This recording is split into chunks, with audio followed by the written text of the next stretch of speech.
Hi guys, it's Chris with City Girl Homestead. Hey Jack. So we're continuing on this stuff to get him things prepared for winter. So we've been going through his freezer looking for stuff that we can, but we decided that there's some few things that we can actually fry up. He had gotten, can you show the bags of what the chicken looks like? I'll get the one that's not open. Yeah. He had gotten some bags. I think some of you have seen it before. But they're already pre-breaded chicken, but they're not deep fried yet. So we're going to deep fry that. And then we had gotten that fish a while back that was on sale like $15 for 15 pounds or something.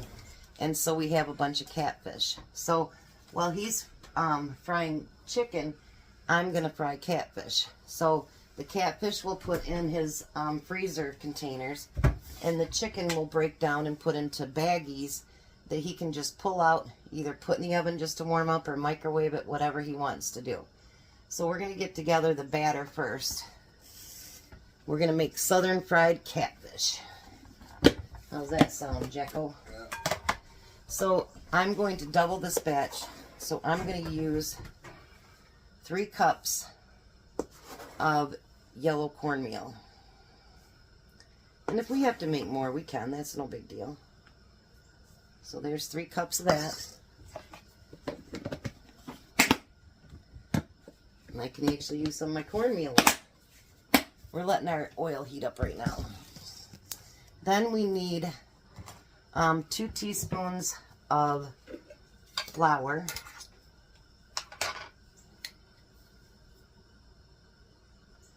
One, 2. I always feel like that.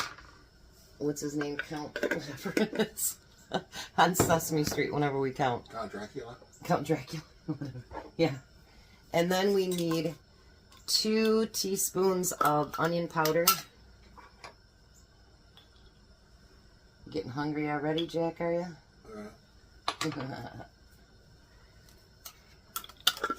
And then we need 2 teaspoons of garlic powder.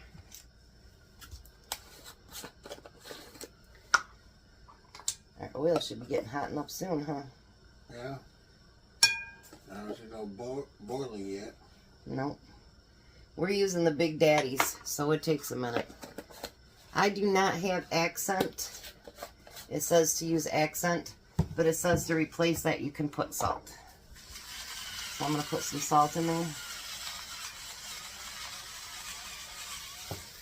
And then we need a teaspoon of lemon powder, lemon pepper.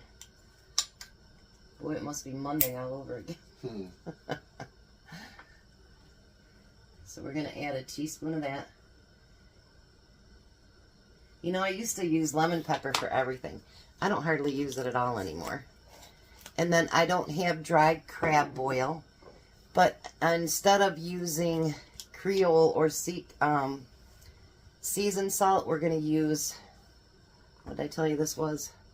Cajun seasoning. So we're going to use, I'm only going to use 3 teaspoons of that because I don't want anything getting too spicy for Jack. But boy, doesn't that smell. Oh, smell that. That smells really good. Yep. Maybe we'll use the full 4. Or 3.5. How's that?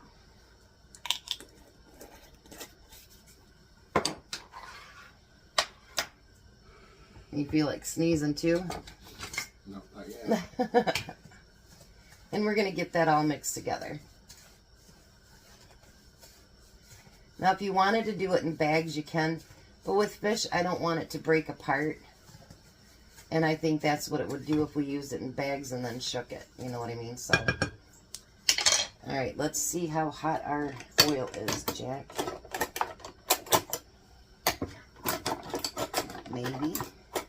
There it is.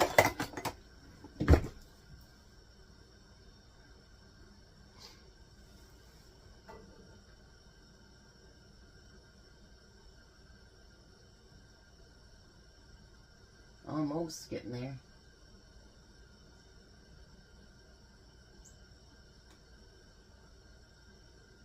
All right. We're going to take about 2 minutes and let it warm up just a little bit longer. and then we'll be back and start frying. Alright, so Jack has loaded up his pan, and he has to cook his chicken till it's 165 degrees. Now my fish is not completely thawed out, but it's pretty close.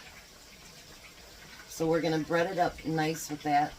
And what I like about using the cornmeal is it's not a whole lot of breading. So it's not, you know what I mean, like that's all you're tasting is breading.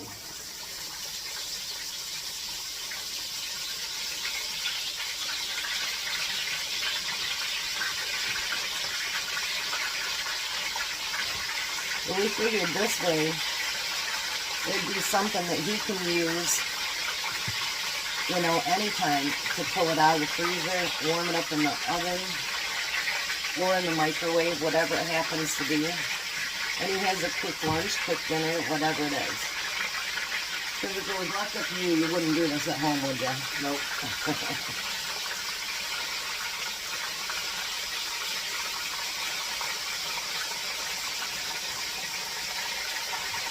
Now on my fish, it only takes 3 or 4 minutes on each side. And then I have a pan with some paper towel on it as well. And that's what we're going to do. So he's going to work on frying up that chicken. And I'm going to do my first batch, and I have 3 more bags after that that we can get done for him. So what's your 2 favorite things in meat? Meat. Yeah. Chicken. Chicken and fish. So there we go.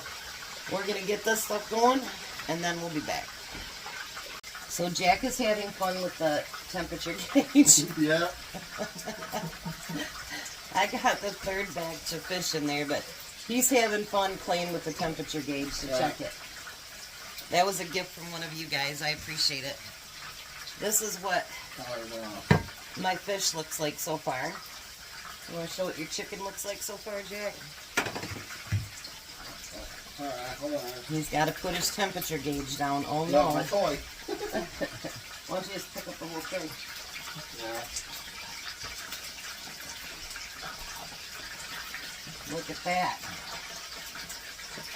That looks good enough to eat, Jack. So by doing this stuff, I'm having him go through the freezer if it's not something that we can can, because he's gotten a lot of stuff from the food bank, and we don't want to see it go to waste either, Jack. Well, So that's why we're going through it little by little, and we'll can it, or we'll cook it, or whatever, so that he can get it used up, and it's readily accessible for a meal. I have a lot of meal in jars, and I have a lot of stock too. When Tom gets done with the basement, against my better judgment, I'm going to show everybody my pantry downstairs. But, yeah, anything that makes it easier so that he can actually use the food, we want to do it so that nothing goes to waste. You got to put your temperature gauge down, or are you going to use it again? See, he's having fun with my temperature gauge. that didn't burn. That one's definitely done. Yep. It's a new toy, you guys. He is having a blast with the temperature gauge. He's like, I gotta check this one, check that one, check that one. So after we get all this done, then obviously we have to let everything cool. But we'll show you, you know, when we get to the end here, we'll show you, and then we'll show you how we're packing everything up. Jack said, after you get the fish done, can you help me and cook up a few pieces? Look at the pieces he gave me. Big ones. They're great big huge ones. Well, that was good. So his fish is done. Look at all that. Isn't that beautiful? So when it cools down just a little bit more, we're going to start packing it up. And he's going to have some beautiful fish dinners. The chicken obviously will have to cool down before we can put him in the baggies. But I think you're going to have some awesome meals. What do you think? Yeah. He's excited. And how was the fish after you tried it? Yeah, it was awesome. There you go. He did already try a piece, so did I. It was really good.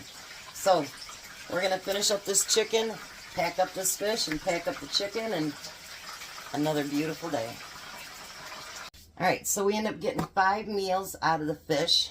So this will all go in the freezer like this. We decided to freeze the chicken separately and then put it in bags. So he has 2 really nice bags of already fried chicken. So there's quite a few meals there. What do you think, Jay? Yeah. So, I think we had a productive day. What do you think, Jack? Yeah. So he has probably 5 or 6 meals of the chicken and 5 of the fish. I think we did good. Yep. And did you get overworked? Only carrying the grease out. And I like playing with the tool. You're like, what? Oh. Yeah, that has Here's to be my put tool. back. Yeah. We have to put that back, Jack. He likes the thermometer, so. Alright, so there we go. More food to go in Jack's freezer. Things that are already ready, so he doesn't have to cook them up. Just warm them up, and he's good. So, you guys have a blessed day. Be a blessing. I'll see you at supper, and Bye. I'll talk to you guys later.